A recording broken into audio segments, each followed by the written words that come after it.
tragic end for a gem of a singer. Hi, I'm Debbie. The Mighty Diamonds weaving sweet harmonies around timeless lyrics, but now without its lead singer.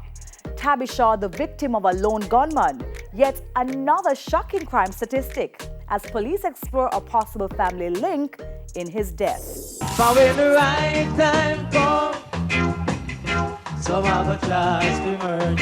Jamaicans used to a daily diet of crime and violence, but even those jaded by the murder spats would have been shocked by the killing Tuesday of Tabby Shaw.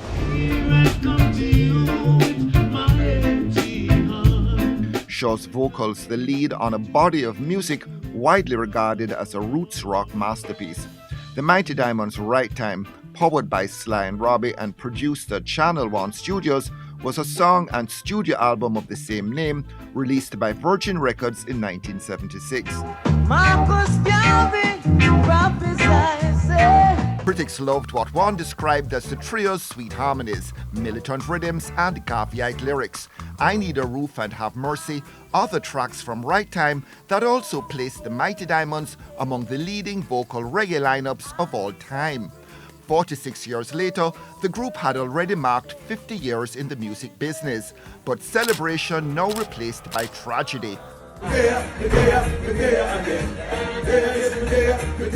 Tabby Shaw killed, it's claimed, shortly after being recorded in this video, hanging out just across the road from his home in southern St. Andrew. You heard the gunshot? Yeah, I heard the gunshot because I was out there. Neighbors hoping no one had been shot. And then when you hear say Tabby, man like Tabby, like, oh, how you deal with that? You know, how you deal with it? How you look for it?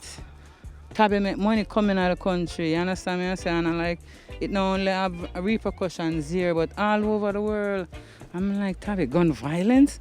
I mean, regular people would have dead by a gunshot, but a man like Tabby, you'd have said maybe he would have lived till him dead all though. One gunman, 5 casualties, 2 shot fatally, including the 67-year-old Shaw.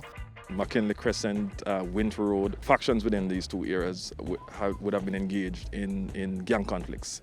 We're talking about as far back as 2012.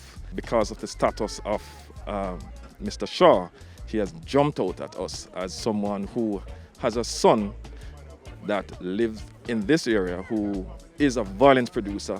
This is an area that has been embroiled in gang conflict for a number of years, which include activities of this particular son. One of the possibilities you're investigating is that the son who is known to you, who is currently in police custody, might have enemies. One of those enemies might have killed the father.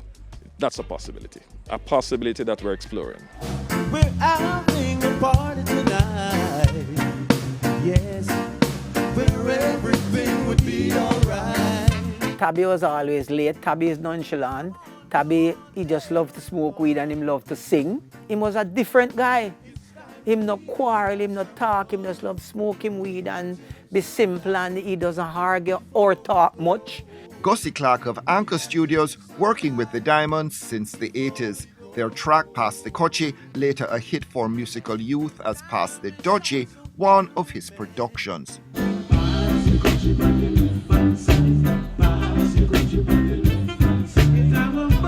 The group themselves impacted me personally.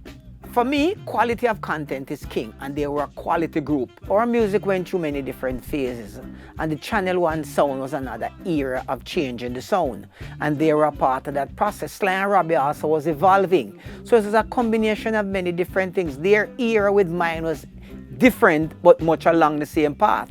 For example, they didn't write the songs, most of the songs that they sung for me. So there was no direction that was being followed. To me, it was just how the song sounded like them. Swallowfield, I will be, yes, the battlefield. Rumors by Gregory Isaacs, right, was a song that was written for their project, and I felt it was not Diamond song because it was not, to me, reflective of them, or I don't think they could have interpreted it the way I would have liked it sound. So we just shelved it and moved it on.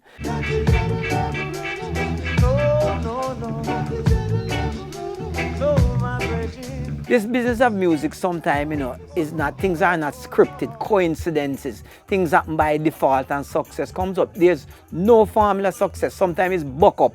We just create success and hits. And I think they're a part of that chemistry of evolution within a certain time of the music. So, what happened to the Diamonds over the years? 70s into the 80s. After that, pretty much what happened with them? I just think they weren't making great music after a certain period. This is why I chose to have gotten involved to try to do a new project.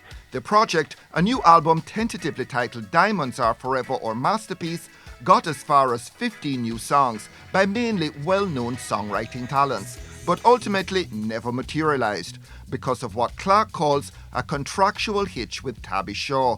Pity. Might have been a fitting swan song for a gem of a group. The only surviving diamond is main songwriter Lloyd George Ferguson.